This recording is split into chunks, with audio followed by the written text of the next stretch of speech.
Welcome to This Explainer.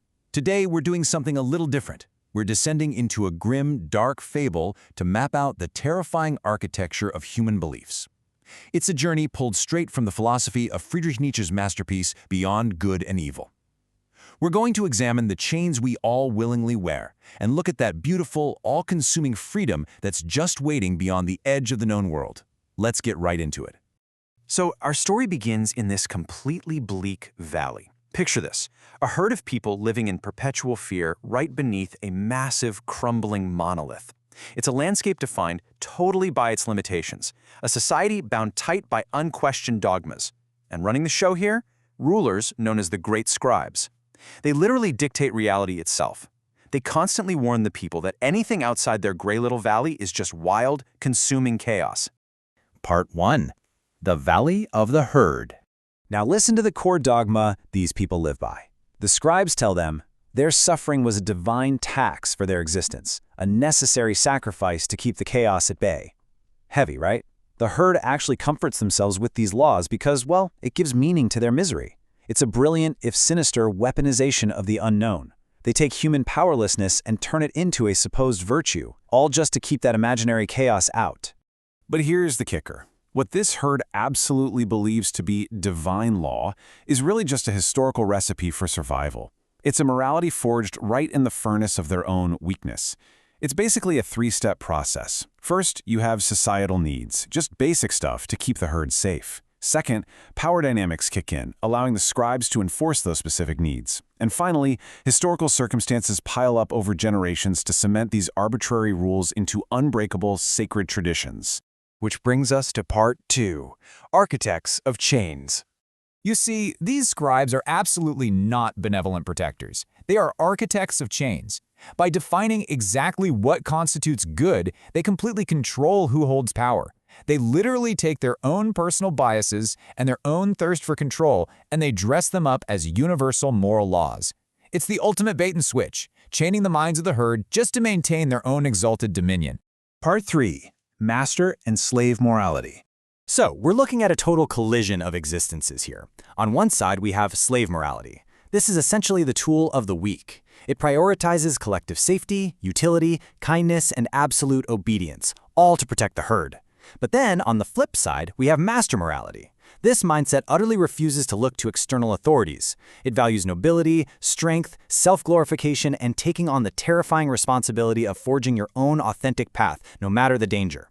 To keep slave morality dominant, the scribes enforce their control with this incredibly chilling decree. They say, "The sky is a perfect, unchanging ceiling, the truth. Any soul who wanders outside the marked path will be consumed by the wild chaos beyond." Notice how they frame the unknown, not as a place of discovery, but as certain doom. To the scribes, independent thought isn't just dangerous, it is literally a death sentence. But, as you might guess, a select few begin to wake up. We call them the free spirits. They look at this feast of safety the scribes are serving, and they recognize it for what it truly is: poison. Their defiance just echoes back at the scribes. "We choose to starve in the wild rather than feast on your illusions." Man, what a line. That is the exact moment the chains break. Part 4. Venturing into the void. Now, actually leaving the warmth of the valley is a grueling, totally isolating journey. A free spirit isn't just some edgy rebel. They are an individual who fundamentally, bravely embraces uncertainty. They are starving for the truth, even if finding it brings sheer agony. They completely commit themselves to the constant, painful evolution of their own understanding. And here, out in the deafening silence of the void, that comforting ceiling of truth just shatters. What's in its place? An infinite, completely indifferent abyss. The free spirits finally discover the terrifying secret the scribes were hiding all along. There are absolutely no pre-existing moral paths waiting out there in the wild. If you want a path, you have to bleed to carve it yourself. Part 5. The will to power. Out in this void, totally stripped of the concepts of good or evil, what actually drives the human soul? Well, it's the will to power. And let's be clear, this isn't just mere survival. It is the fundamental engine of all existence. It's this active, profound, deeply organic drive for self-overcoming. It's the absolute need to appropriate the chaos, conquer your past limitations, and build something entirely, radically new. Of course, to the herd huddled back in the valley, anyone who defines their own morality like this appears completely monstrous. And honestly, they're right. To truly embody the will to power, you have to aggressively tear down the old structures within yourself. To become truly human, you literally have to become a monster of self-creation. The hard truth is, the void offers zero comforting, static answers to replace the old ones. There is no finish line. There is only what we call the burden of the horizon. It's just endlessly receding. True authenticity demands relentless, active engagement with life.